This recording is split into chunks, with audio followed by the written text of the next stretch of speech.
नमस्कार, सुमन्स किचनमध्ये आपलं स्वागत आहे।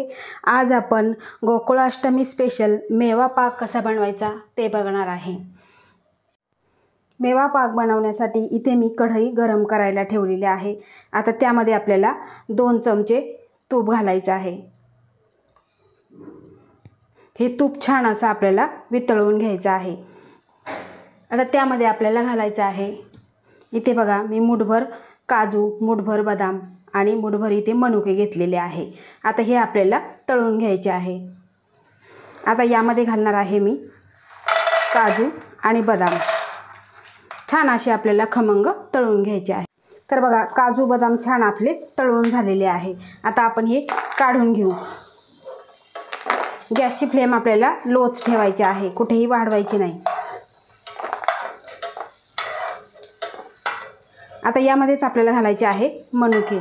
मनुकेला वेळ लागत नाही, पटकन असे ते फुलतात। अगदी 2च मिनिटांमध्ये हे छान असे फुलल्या जातात। तर बघा हे सुद्धा आपण काढून घेऊ।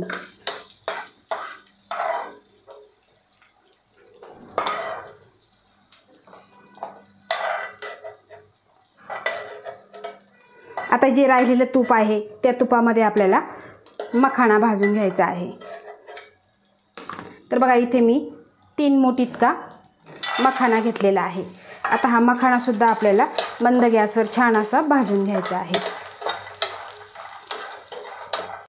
तर बघा मखाना सुद्धा छान आपला भाजून झालेला आहे। हा सुद्धा आपण काढून घेऊ आणि काजू बदाम आणि मखाना पूर्णपणे आपल्याला थंड करून घ्यायचा आहे। आता पुन्हा आपल्याला पॅनमध्ये 1 चमचा तूप घालायचा आहे। आता ह्या तुपामध्येच आपल्याला खोबरं भाजून घ्यायचं आहे। इथे मी खोबऱ्याची 1 मोठी वाटी घेतलेली आणि ती छान अशी बारीक किसून घेतलेली आहे आणि ती इथे घेतलेली आहे।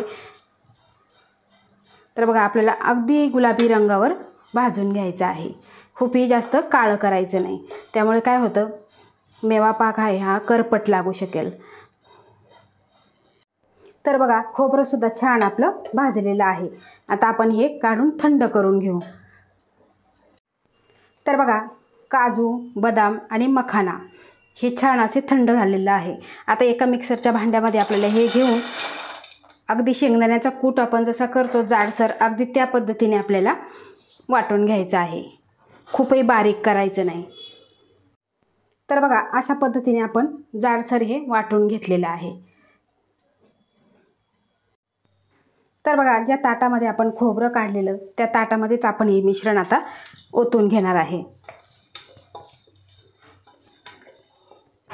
आता यामध्ये घालायचं आहे आपल्याला अर्धा चमचा सुंठपूड, अर्धा चमचा वेलची पूड आणि हे सर्व आपल्याला मिक्स करून घ्यायचं आहे। जे खोबरं मोठं मोठं आहे ते हाताने आपल्याला असं कुस्करून घ्यायचं आहे, बघा अशा पद्धतीने।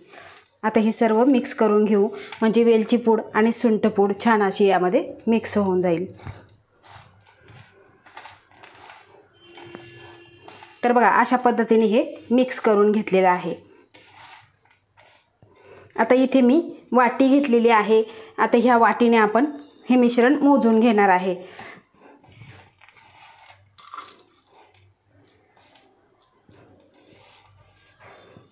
तर बघा 1 वाटी,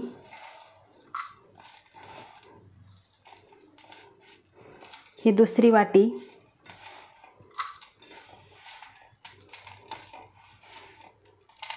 ही तिसरी वाटी, साधारण 3 वाटी इथे हे मिश्रण भरलेलं आहे आणि अगदी थोडंसं आहे।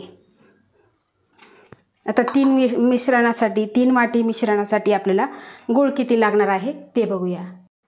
तर 3 वाटी मिश्रणासाठी इथे मी 1.25 वाटी गूळ घेतलेला आहे। आता आपल्याला हे मिश्रण एकत्रित करून घ्यायचं आहे। तर बघा त्याच पॅनमध्ये आपल्याला 2 चमचे इथे तूप घालायचं आहे आणि ह्या तुपामध्ये आपल्याला जो आपण गूळ घेतलेला तो गूळ इथे यामध्ये घालून घ्यायचा आहे। गूळ आपल्याला कट करून घ्यायचा, म्हणजे पटकन असा वितळला जातो। आणि यामध्ये अगदी आपल्याला 1 छोटा चमचा पाणी घालायचं आहे। तर बघा गूळ छान वितळलेला आहे. आता यामध्ये आपण 2 चमचे खसखस घालणार आहे. आता ही खसखससुद्धा छान यामध्ये भाजल्या जाते.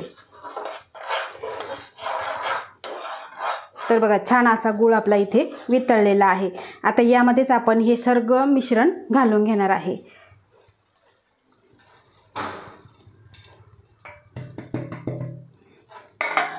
गॅसची फ्लेम आपल्याला लोच ठेवायची आहे, कुठेही वाढवायची नाही.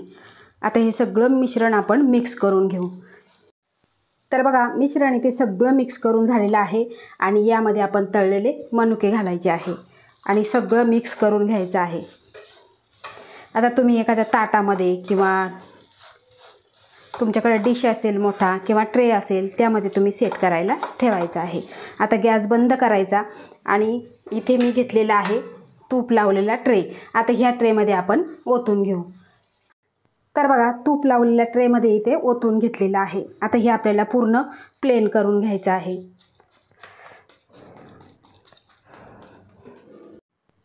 तर बघा हे पूर्ण आपण प्लेन करून घेतलेलं आहे. आता यावरती आपल्याला गार्निशिंगसाठी अगदी थोडेसे पिस्ताचे काप घालायचे आहे. यावर तुम्ही तीळ घालू शकता, मनुके घालू शकता, खोबऱ्याचे काप घालू शकता. दिसायला खूप छान दिसतात आणि चवीला तर अप्रतिम. या गोकुळाष्टमीला तुम्ही अशा पद्धतीचा मेवा पाक नक्की बनवून बघा, खूप छान होतो. आता हे आपण मिश्रण पूर्णपणे थंड करून घेऊ. तर बघा मिश्रण आपलं थंड झालेलं आहे. आता आपण हे कट करून घेऊ. तर बघा इथे आपण मेवा पाक आपल्याला कट करून घेतलेला आहे आणि अतिशय सुंदर असा झालेला आहे. तुम्ही इथे बघू शकता. आता तुम्हाला मंदिरामध्ये प्रसाद म्हणून न्यायचा असेल तर अगदी झटपट होतो आणि पद्धत तर खूप सोपी आहे. प्रमाणसुद्धा योग्य सांगितलेलं आहे. तर असा हा मेवा पाक तुम्ही एकदा नक्की करून बघा. चवीला तर अप्रतिम होतो. अगदी लहानांपासून मोठे सगळे आवडीने खातील असा हा मेवा पाक आहे.